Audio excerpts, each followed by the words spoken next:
This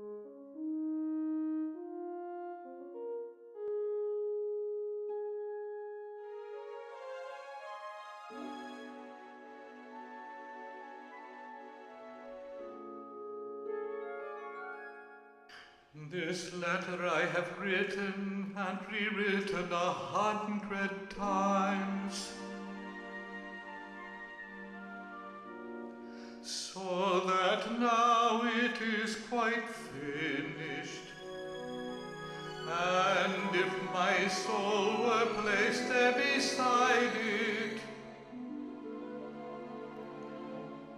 who could tell them both apart?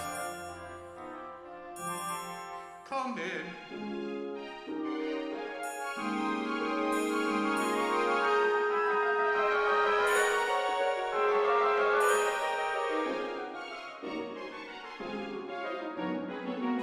You duenna, one word, two. Do you have a sweet tooth? Enough to make me sick? Good. Here are 2 sonnets by Cyrano, which I shall use to grant these griefs.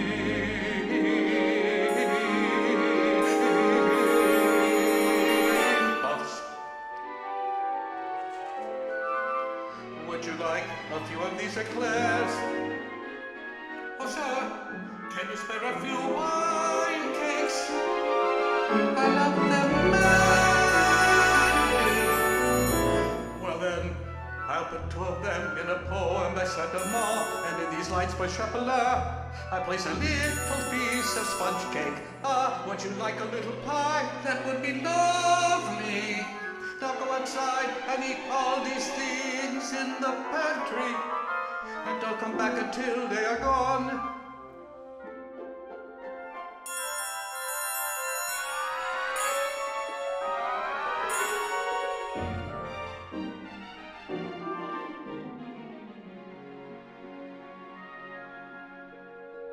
Let this moment of moments be blessed above all, when you cease to forget that I humbly breathe.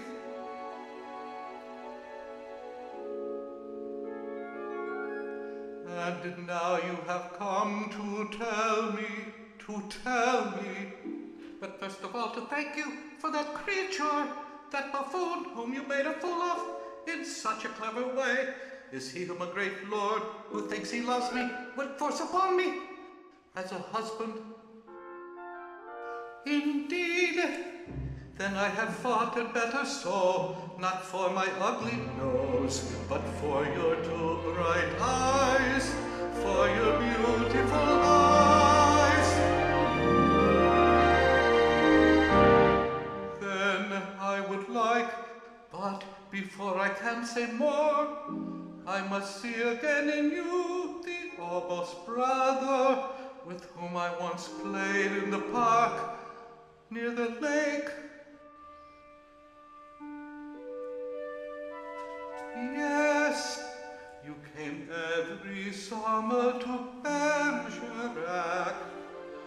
The reeds furnished the wood to make your swords, and the corn silk was the blonde hair for your dolls. It was a time of play to happy children, a time when you obeyed my every wish. You were such a pretty child, they called you Magdalena. Was I truly so fair? You were never less than fair.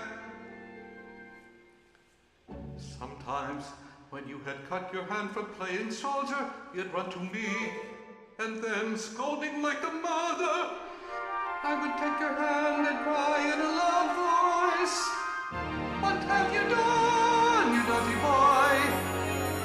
"Oh, what is this? You've done it again." "No, give it back." "Ha, and at your age, what have you done, you naughty boy?" I was playing at the Porta de Nella, give it back. How gently, like a little mother. Now tell me, how many were against you? Oh, more or less 100. Oh, tell me, no, let it be.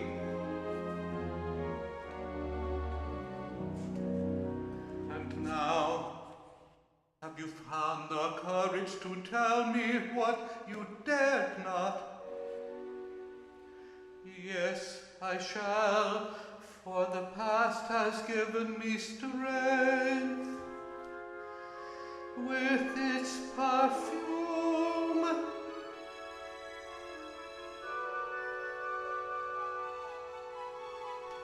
Yes, I dare. I love someone. Someone who does not know. No, not yet. But who soon will know it, if he has not already guessed. A poor young man who until now has loved me timidly from far, without daring to say it.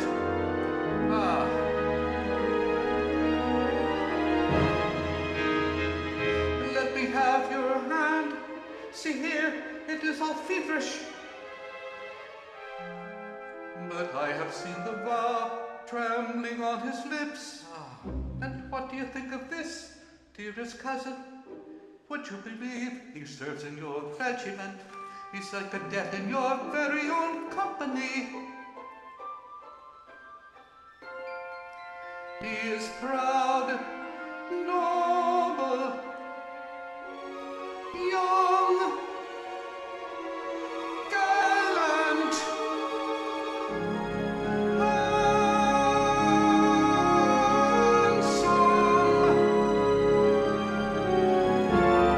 handsome. What did you say? No matter. It's just this little wound.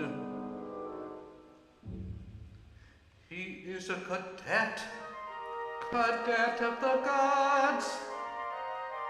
His name, Baron Christian de Neuvillette. What? He is not in the guards. Yes, since this morning. How quickly we lose our hearts. But why have you come here to tell me this? I do not understand the reason, madame. It is that someone yesterday told me a shocking thing, that in your company you are Gascons. And that we pick a fight with any young upstart who through favor gains admittance into our pure Gascon ranks. Is that what you heard? And can you see how I tremble for him? Not without reason, but I thought you are so brave and kind. I thought, if you only would, you whom all men fear. 'Tis well, I shall defend your pretty little baron. You will be his friend, just as I said. And you'll not let him fight a duel. I have promised. Oh, I love you so much, and I have to hurry. But you never told me about the Porta de Nella. Truly, it must have been superb. Oh, how I love you. Yes, yes. 1 against 100. Goodbye. We are such good friends. Yes, yes. 100. What courage.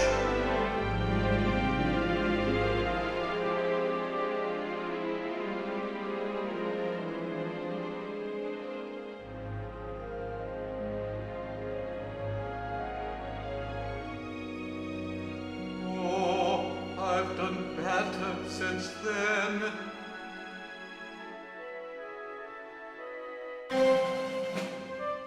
Hey, Cyrano, tell us the story in a moment. Tell us all about the fight. It will be a good lesson for this weekly recruit. Yes, this northern weakling here, weakling.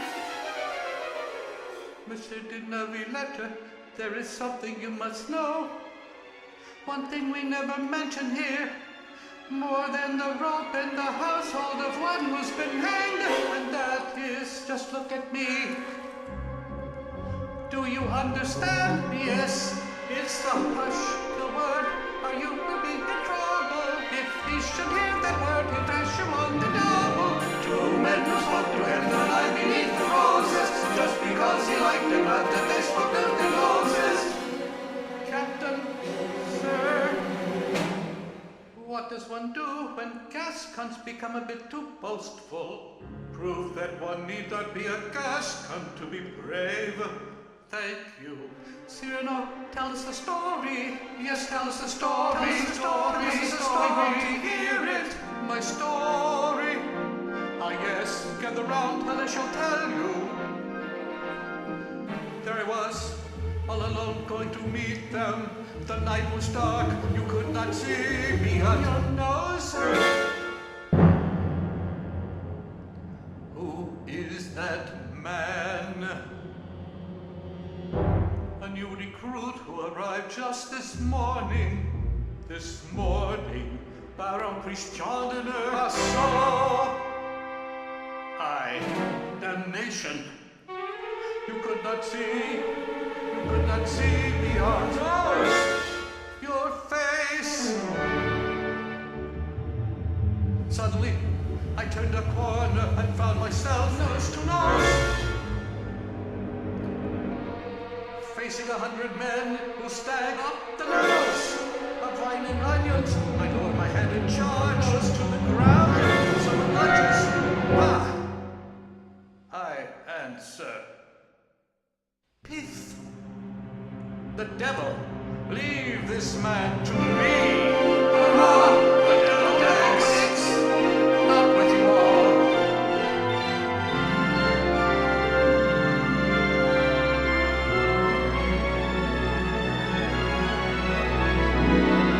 Come to my arms, sir. You are brave. What? Very brave. I am glad. What do you mean? Come to my arms. I am her brother. Whose brother? Hers, Roxanne. You, her brother. Almost the same, a cousin. She has told me all. She loves me, perhaps. Sir, how happy I am to know you. This is what I call a sudden friendship. Forgive me. He truly is handsome. If you but knew, sir, how I admire you. Roxanne awaits a letter, alas. What is the matter? I am only a soldier, unlearned in letters. I tremble to speak of love, and yet, were I a handsome soldier, I could write such letters. I'd know how to speak of love. If I only had his grace, if only I had his face, I should surely destroy her illusions. I could surely convey my emotions. I lack the words, then I shall give them to you. My words and your charms, together they shall form a hymn.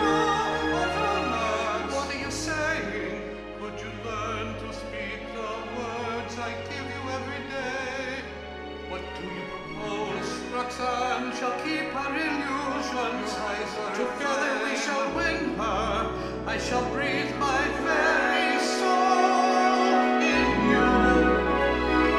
Will you agree? Will it give you such pleasure? It will amuse me, something to tempt a poet. My friend, my friend.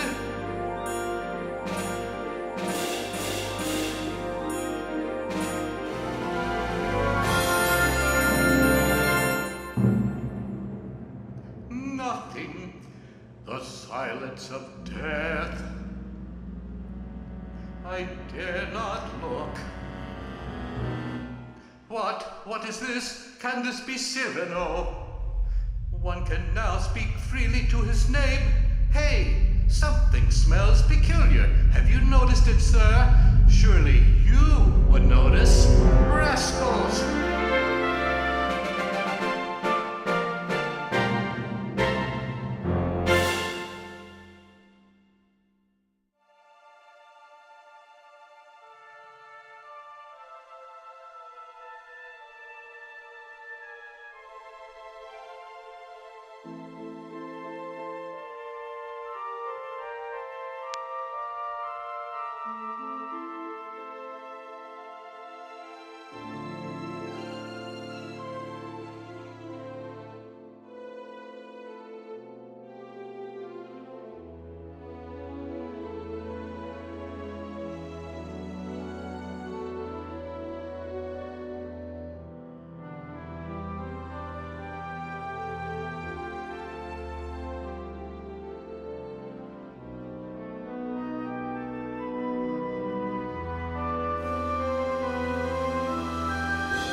Christian, you must listen very closely. Roxanne will soon be here. I have prepared the words to cover you with glory. Quickly, there's little time. No, what? No, I'll speak with my own words tonight. What kind of madness is this? Come, let me tell you, no, away from me. I am tired of pretense and of playing this role and of trembling in fear. I know quite well how to take a woman in my arms. She's here, Cyrano. Don't leave me now. Speak for yourself, my friend.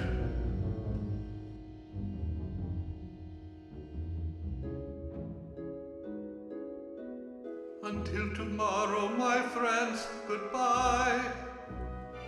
We miss the discourse on love's passion.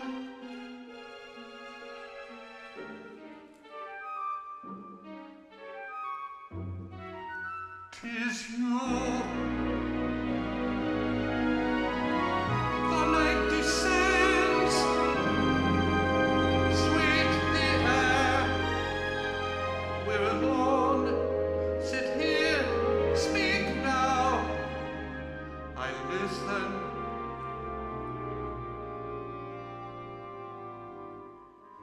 I love you.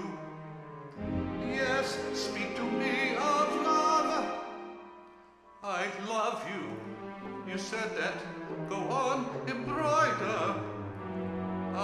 Yes. I love you so.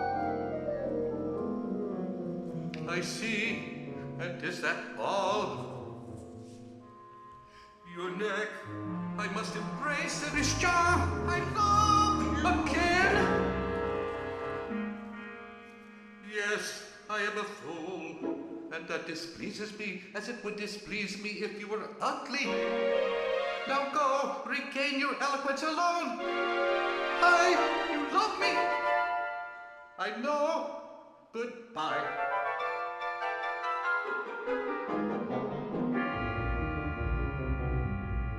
You're a success.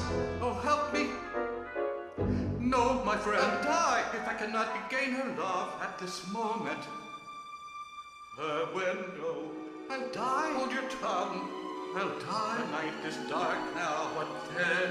It might yet work. But you don't deserve it. Stand over there, you miserable. There, under her window. I shall stand below and give you the words to speak, but hold your tongue. Call her now. The rocks are here, a few pebbles.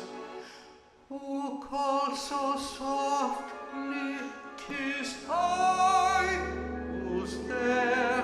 Good, please speak as I tell. You love me no more. How can you believe I love you no more when I love you most? Well, that is better, but why do you speak in such hesitant fashion? This becomes too difficult. Have you developed a cramp in your imagination? 'Tis the fault of night, for in this darkness my words must seek their destination. But mine encounter no such hesitation. The words you speak descend to me, they fall quickly, and mine must climb to you, madame. It takes a bit more time. I have you at a disadvantage. I'll come down, and why not? Let us take advantage of this occasion to speak in the shadow of night. To speak of love, of love.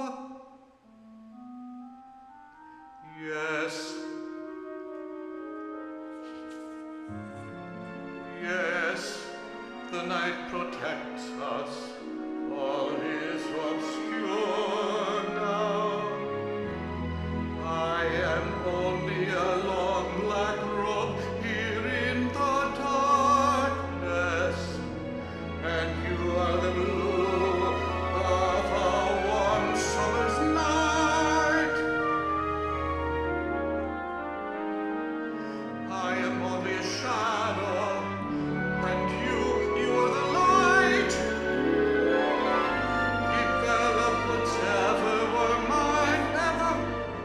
My tongue has never revealed my own true heart. For always before tonight, I have ever trembled at the brightness of your eyes.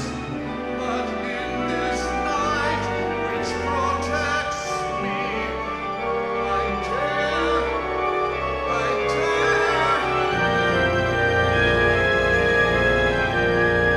What was I saying? I know not. All this. Forgive me. I am not myself. It is so new for me. So new, so new. Ah, yes, to be sincere. Never has anyone spoken to me like this. Yes, my heart is ever clothed in artful words. I rise to pluck a star from the heaven, but yet I falter and stoop in shame to pick a flower. But the flower may be fair tonight. Let us disdain it, disdain it. 'Tis my wit that has kept you there above. But to continue thus would be an affront to the night, to this hour, these perfumes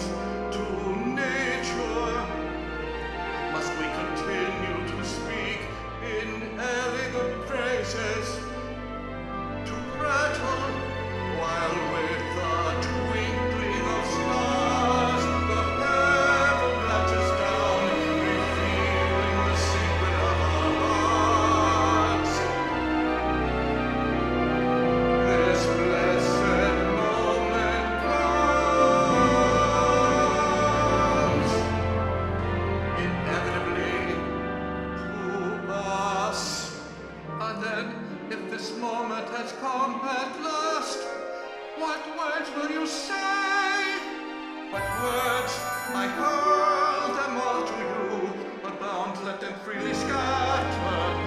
I fashion no bouquets tonight. Shall I say I love you? I am a fool.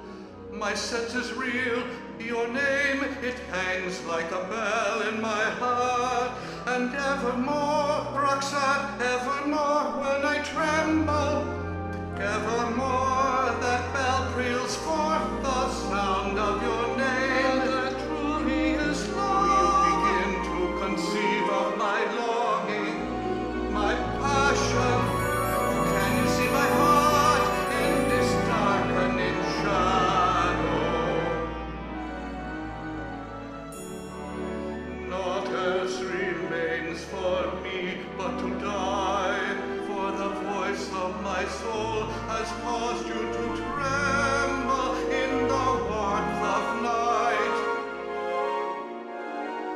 For you have trembled as a leaf among the branches, for you tremble, and I can tell whether you have wished it or not, for the trembling of your dear hand descends along the branches down to Yes, my I tremble bone. and weep, and I love you, and I am drunk